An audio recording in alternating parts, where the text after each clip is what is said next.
Today, we're about to dive into one of the darkest, most disturbing corners of the Old Testament. It's a story from the book of Judges that is so shocking, it stands as this ultimate flashing red warning sign of what happens when a society completely, and I mean completely, loses its way.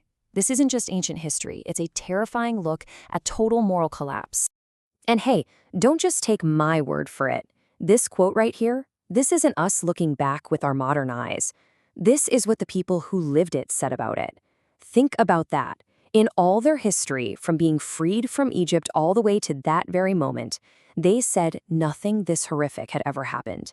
It was a completely unprecedented kind of evil. So how on earth did things get this bad?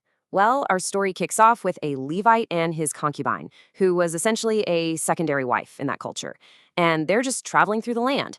But here's the key detail, the phrase that echoes through the book of Judges like a drumbeat of doom: there was no king in Israel. No central government, no law and order, nobody in charge. As night starts to fall, they end up in this city called Gibeah. And right away, a huge red flag goes up. You see, back then, hospitality to travelers wasn't just a nice thing to do, it was a sacred duty. But in Gibeah, nobody will take them in. They're literally left to sit out in the street until finally, an old man who wasn't even from there takes pity on them and offers them shelter. But that safety lasts for, about 5 minutes. Soon, the house is surrounded by men from the city, and the text calls them sons of Belial, which is a way of saying they are utterly wicked, just the worst of the worst. And their demand?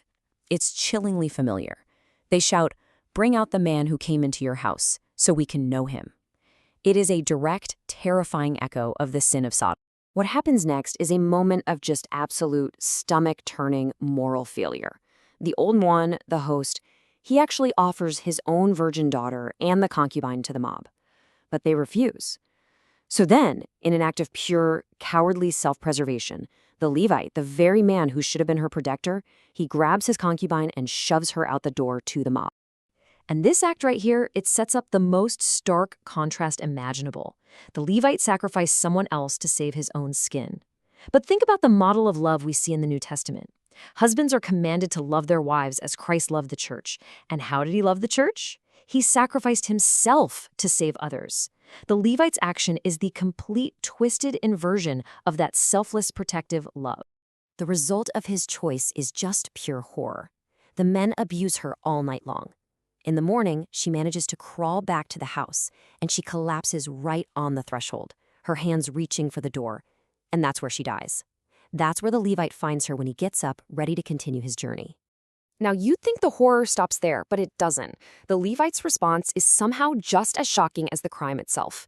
He takes her body, cuts it into 12 pieces, and sends one piece to each of the 12 tribes of Israel. It was a gruesome, visceral, horrifying message, a call for justice that no one could possibly ignore. And wow, did Israel respond. 400,000 armed men gathered from every single corner of the nation. The message was received loud and clear. This act of depravity in Gibeah wasn't just a local crime. It was seen as an attack on the very soul of Israel, and they were united in their mission to deal with it. So this massive army gathers, and they make a pretty reasonable demand. They're not looking to punish the entire tribe of Benjamin. They just ask a simple question. Will you please hand over the wicked men from Gibeah so we can execute them and, as the text says, put away evil from Israel? And the answer they get is a fateful, unbelievable no. In this astonishing act of siding with evil, the tribe of Benjamin refuses. Instead of handing over the criminals, they rally their own army to protect them. They choose tribal pride over doing what's right, and in that moment, they make the crime of Gibeah their own crime. And just like that, what should have been a criminal justice issue explodes into a full-blown civil war. The other 11 tribes of Israel are now forced to go to war against their own brothers, the tribe of Benjamin. The tragedy just gets deeper and deeper.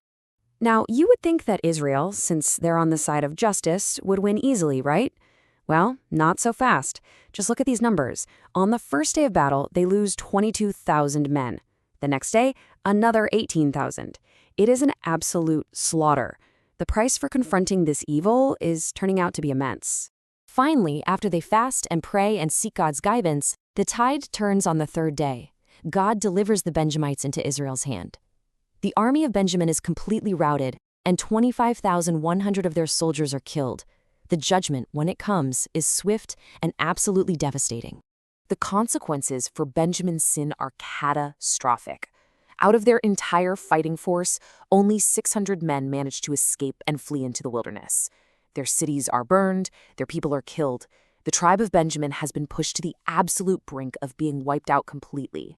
But the second the fighting is over, the mood shifts on a dime.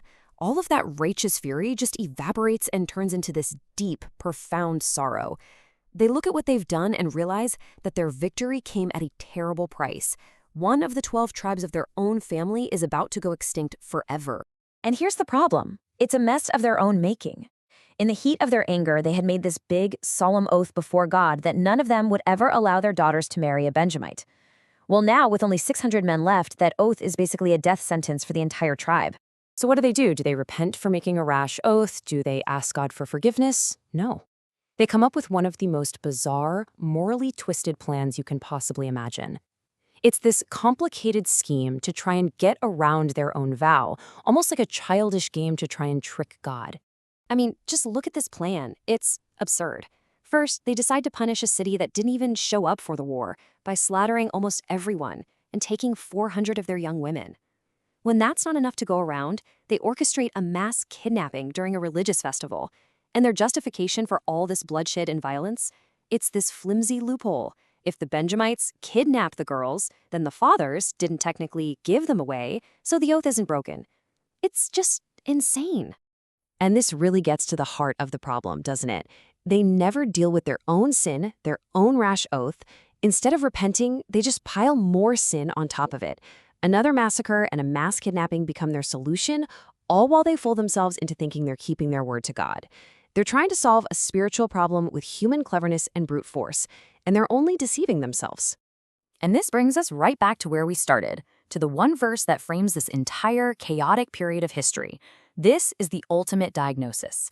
From the wicked men of Gibeah, to the selfish Levite, to the prideful tribe of Benjamin, and all the way to the misguided, scheming Israelites, every single person was just doing what seemed right to them. So this whole tragic affair leaves us with a chilling, timeless question. What happens when a society abandons its moral compass? What happens when everyone just does what's right in their own eyes? This story warns us that the result isn't freedom. It's a downward spiral into anarchy, violence, and self-deception. It's a warning from history that is definitely worth thinking about today.